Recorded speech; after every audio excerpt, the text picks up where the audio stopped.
Hey guys, this is Jack, and I'm just making my 5-month on T video. I'm actually recording on my digital camera instead of on my laptop, so hopefully the sound and video quality are alright, but it is what it is. Yeah, as far as changes go, as in my last couple videos, I really don't have much to remark on. Obviously, changes with T are really gradual, so, there's just not much significant to say each time I make a video. But I do want to talk about a really scary experience that I had when I was injecting myself this morning. Anyway, I just started doing self-injections about a month and a half ago. My doctor actually prefers to have a nurse do it, but I'm going abroad this summer, so I told her, look, I'm not going to have anyone abroad to do it for me, so, I might as well learn how to do it myself.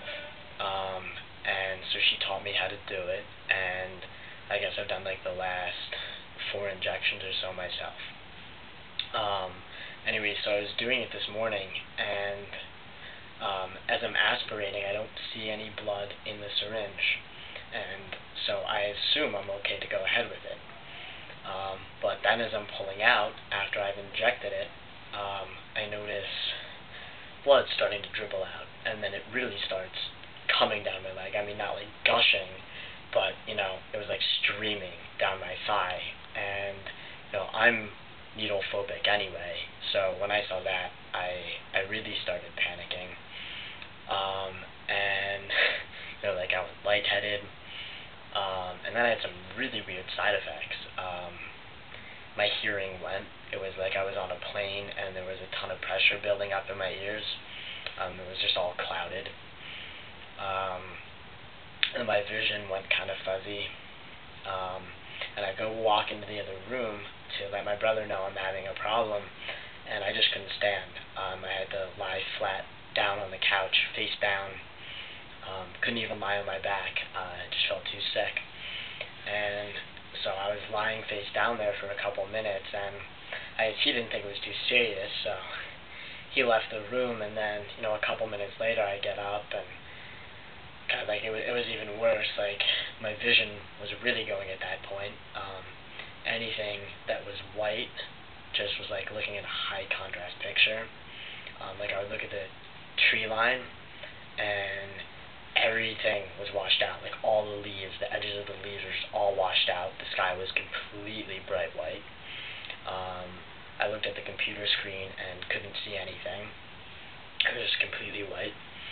And so I went and got my brother again, and I'm like, look, I really am having a problem. I think maybe we should go to the ER.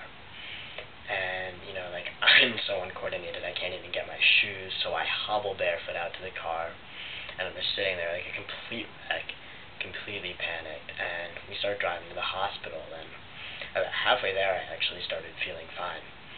Not 100%, but, good enough that I didn't think it was worth it to go to the ER and waste hours of my time and hundreds of dollars getting tests when it might be pointless. So we had him turn around, and we just went back to the house, and I called my doctor and wanted to see what he had to say, see if, I really should be at the ER, or, if it was alright just to wait it out. And I called him up, and he really didn't seem too concerned. I described all my symptoms to him and everything, and told him, look, I'm really worried I injected into a vein, even though I originally didn't see blood when I aspirated.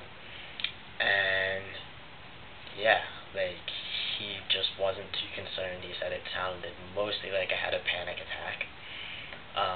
And he said even if I did inject into a vein, it's really not a problem. The risk of embolism is really low. You get an embolism if you, take 5 cc's of air and intentionally inject it into your vein, or 5 cc's of an oil-based thing and intentionally inject it into your vein, and even that might not do it. So he wasn't really too concerned. He said the only problem is, the injection's pretty much wasted. He said my body will just metabolize it out. So I guess it'll be, running on empty for the next 2 weeks or whatever, but, you know, at least I'm alright. That's what matters. But I don't know, I just felt like really shitty all day. For the first 2 hours after that experience, like, I was just fucking miserable. Like, my brother wanted to go play golf, and I went along because I didn't really want to be left behind at the house all alone, and I just, like, was lying down on the driving range, my head on, like, golf towels curled up. It was, like, a mess. I'm sure people thought, like, looked at me and were like, what the fuck did he do last night? Like, what a wreck he is. But, whatever. And anyway, like, I just napped on the driving range for, like, half an hour, and then by the time we were teeing off, I actually felt fine. And so I actually played a nice round of golf. So if it happens to be my last day on Earth, at least I had a good day. But I'm probably fine. Like, it just sucks. Like, every time, like, I feel like a weird thing in my chest, I'm like, oh my god, is it an embolism, or I don't know. Like, any little thing that's wrong, I'm like, oh shoot, I hope I'm not dying. But in all seriousness, I actually think I'm okay. And yeah, it was just a really fucking scary experience. And it's made me consider looking into getting new syringes, because the ones I have, they're like lock syringes. The needle kind of like locks in and has like a little stopper that the solution has to pass through into the syringe. And I think what happened was, there was some blood in the stopper. Like, I looked at the needle and I did notice some drops of blood up in the stopper. It just never made it into the syringe.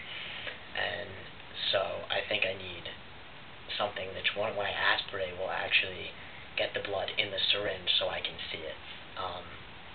It's really hard to see if anything's in the stopper at all. And I just don't really want to go through this again.